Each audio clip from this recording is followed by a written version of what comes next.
ನಮಸ್ಕಾರ ವೀಕ್ಷಕರೇ, ಪ್ರತಿ 12 ವರ್ಷಗಳಿಗೊಮ್ಮೆ ನಡೆಯುವ ಮಹಾಕುಂಭದಲ್ಲಿ ಲಕ್ಷಾಂತರ ಸಂಖ್ಯೆಯಲ್ಲಿ ಜನರು ಭಾಗವಹಿಸುತ್ತಾರೆ. 2025ರಲ್ಲಿ ಉತ್ತರ ಪ್ರದೇಶದ ಪ್ರಯಾಗ್ರಾಜ್ನಲ್ಲಿ ಮಹಾಕುಂಭ ಮೇಳವನ್ನು ಆಯೋಜಿಸಲಾಗಿದೆ. ಜನವರಿ 13ರಿಂದ ಪ್ರಾರಂಭವಾಗಿದ್ದು ಮುಂದಿನ 45 ದಿನಗಳ ಕಾಲ ಅದ್ದೂರಿಯಾಗಿ ನಡೆಯಲಿದೆ. ಈ ಮಹಾಕುಂಭವು ಪುಷ್ಯ ಮಾಸದ ಹುಣ್ಣಿಮೆ ದಿನದಿಂದ ಪ್ರಾರಂಭವಾಗಿ ಮಹಾಶಿವರಾತ್ರಿ ಅಂದರೆ ಫೆಬ್ರವರಿ 26ರಂದು ಕೊನೆಗೊಳ್ಳುತ್ತದೆ. ಹಿಂದೂ ಗ್ರಂಥಗಳಲ್ಲಿ ಕುಂಭಮೇಳವನ್ನು ಅಮರತ್ವದ ಜಾತ್ರೆ ಎಂದು ಕರೆಯಲಾಗುತ್ತದೆ.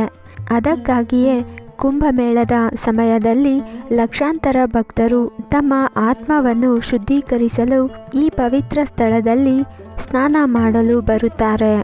ಪ್ರಪಂಚದಾದ್ಯಂತದ ಸಂತರು ಮತ್ತು ಭಕ್ತರು ನಂಬಿಕೆಯ ಸ್ನಾನ ಮಾಡುತ್ತಾರೆ. ಕುಂಭಮೇಳದಲ್ಲಿ ಅಮೃತ ಸ್ನಾನಕ್ಕೆ ವಿಶೇಷ ಮಹತ್ವವಿದೆ.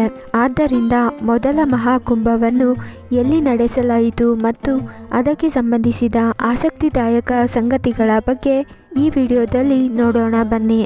ವೀಕ್ಷಕರೇ, ಮಹಾಕುಂಭದ ಇತಿಹಾಸ ಬಹಳ ಹಳೆಯದು. ಕೆಲವು ಗ್ರಂಥಗಳ ಪ್ರಕಾರ ಮೊದಲ ಕುಂಭಮೇಳವನ್ನು ಸತ್ಯಯುಗದಲ್ಲಿ ನಡೆಯಿತು ಎಂದು ನಂಬಲಾಗಿದೆ. ಶಂಕರಾಚಾರ್ಯರಿಂದ ಪ್ರಾರಂಭವಾಯಿತು. ಸಮುದ್ರ ಮಂಥನದ ಉದ್ಯಾನದಲ್ಲಿ ಕುಂಭಮೇಳವನ್ನು ಪ್ರಾರಂಭಿಸಲಾಯಿತು ಎಂದು ಕೆಲವರು ನಂಬುತ್ತಾರೆ. ಆದರೆ ಈ ಬಗ್ಗೆ ವಿವರವಾದ ಮಾಹಿತಿ ಲಭ್ಯವಾಗಿಲ್ಲ.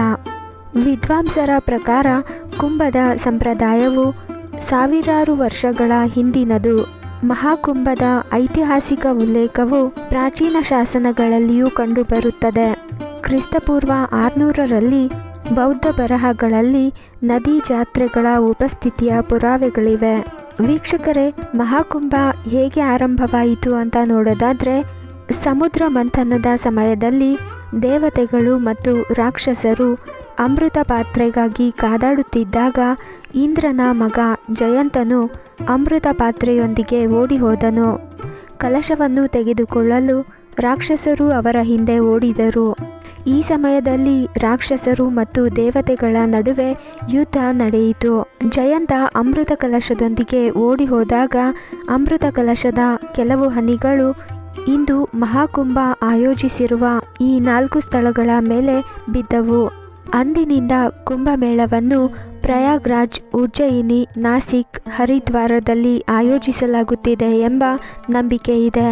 ನೋಡಿದ್ರಲ್ಲ ವೀಕ್ಷಕರೇ, ಇದಿಷ್ಟು ಮಹಾಕುಂಭ ಮೇಳದ ಬಗ್ಗೆ ಒಂದಷ್ಟು ಮಾಹಿತಿಯಾಗಿತ್ತು. ಮುಂದಿನ ವಿಡಿಯೋದಲ್ಲಿ ಮತ್ತೆ ಸಿಗೋಣ. ನಮಸ್ಕಾರ.